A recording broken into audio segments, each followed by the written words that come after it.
video is about how to factor problems that might be just a little more challenging. And these are all trinomials. And so I'm going to use the AC method when I factor these.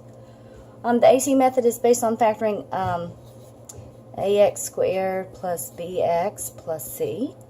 And so when I refer to a, b, and c, the a is the coefficient in front of the x squared, the b is the coefficient in front of the x, and the c is the coefficient, it's just the constant term.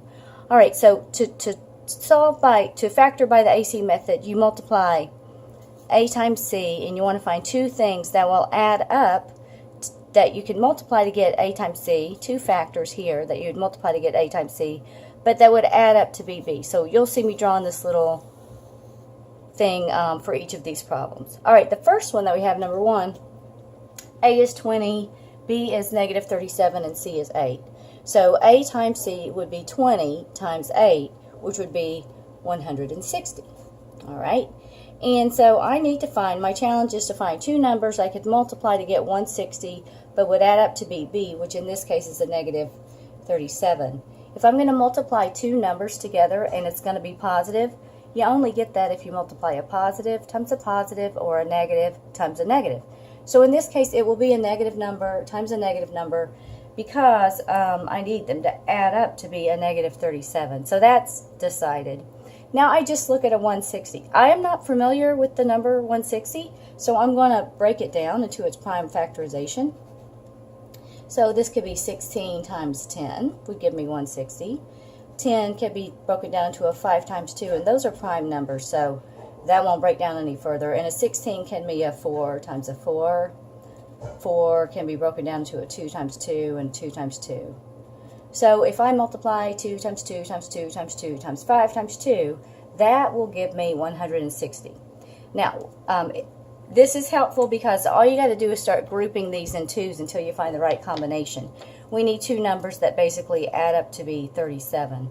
So you might just start here. You might say, okay, I'm gonna group these two together. 5 times 2 is 10, and 2 times 2 times 2 times 2 is 16. Okay, so 16 times 10 is 160, but 16 plus 10 gives me 26, and I'm shooting for 37. So that combination didn't work. So what you might do is group them in twos until you get the right combination. The fact that I need it to add up to be an odd number helps me out because the only way you get that is by adding an even and an odd. And I only have one odd number, 5. So I'm going to try this combination. I'm going to group all the 2's together and leave the 5 alone. 2, 2, 2, 2, 2. 2 to the 5th is the number 32. And then 5. 32 plus 5 is 37. So these are the two numbers that I need. Once you find, this is the hardest part of the factoring problem. Once you find the right combination, it's guaranteed to factor. You write down negative 32 here and negative 5, the two numbers that you found. Once you found that, what you're going to do is copy down this first term. I'm just going to bring him down, 20x squared. And bring down the last term, 8 plus 8. What you do in the middle is you rewrite negative 37x into these two numbers, into negative 32x minus 5x. In the order that you write those down, it does not matter whatsoever. So then you've changed your 3-term polynomial into a 4-term polynomial, and then you just group it. Group the first two together. You group the second two numbers together. Then from here you factor out the greatest common factor that you can find. The biggest common factor that I can get out of a 20x squared and a 32x is going to be a 4x, and that leaves me with the 5x minus 8. And in the second grouping, you factor out the greatest common factor, and if a negative falls right there, you have to pull out a negative 1 plus anything else that comes out. But that's the only thing I can take out in this case. So that leaves me with a 5x minus 8. Right here, 5x minus 8 and 5x minus 8 are the same factor. I'm going to factor that out. If I pull out the 5x minus 8, I'm left with a 4x minus a 1. And so if I multiply these together, that's going to give me 20x squared minus 32x minus 5x is the negative 37x. Negative 8 times negative 1 is plus 8. So this is a good factor right there. For the second one, let's go through this. AC method, A times C will be 6 times negative 63. That's going to be a negative, some big number, I don't even know. I'm going to leave it as 6 times 63 because I don't even need to know really what it is. I'm going to end up breaking that down. I need two numbers that will add up to be 13. So when I go through this, this is how I would approach this. Let's break down. I have a 6 times a 63. There's a 3 times a 2. Those are prime. Let's see. This is a 9 times a 7. 7's prime. This is a 3 times a 3. So 3 times 2 times 3 times 7 would give me 6 times negative 63, whatever that number is. Now, since this is a negative number, I know that the only way I multiply two numbers together and get a negative is by multiplying a positive times a negative or vice versa. So I know the signs of those.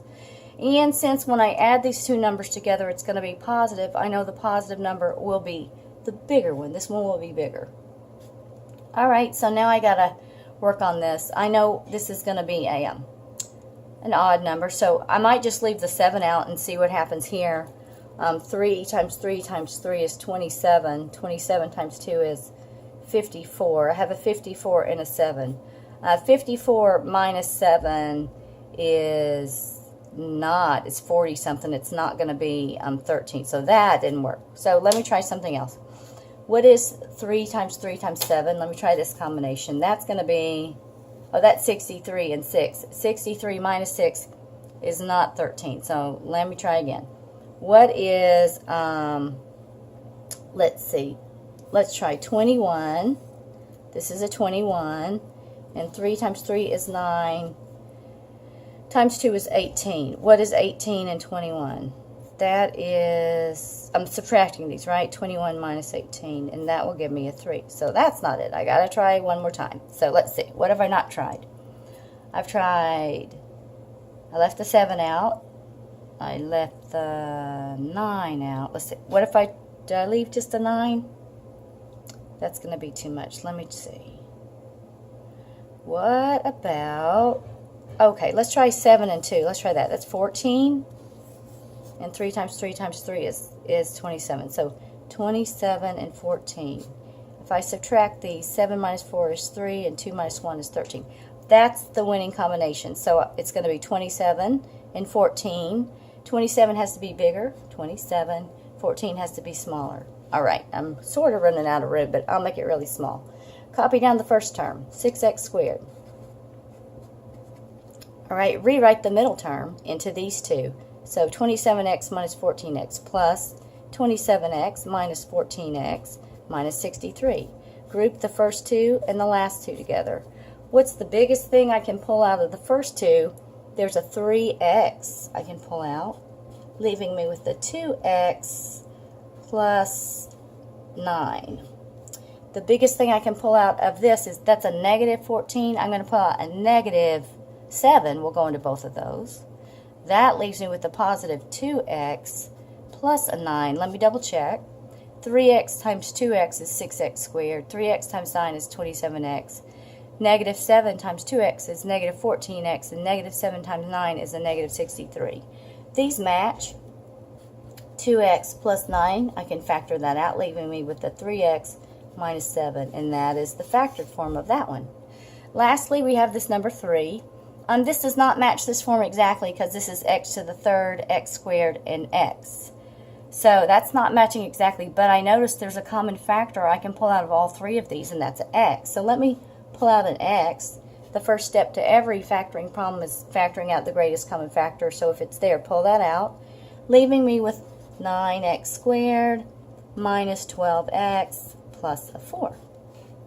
All right, now I will concentrate on factoring this binomial. What I like to do is just kind of leave a trail reminding me I pulled something out at the beginning. What I'll do here is say a times c, I'll do my work down here. 9 times 4 is 36. I need two things to add up to be negative 12.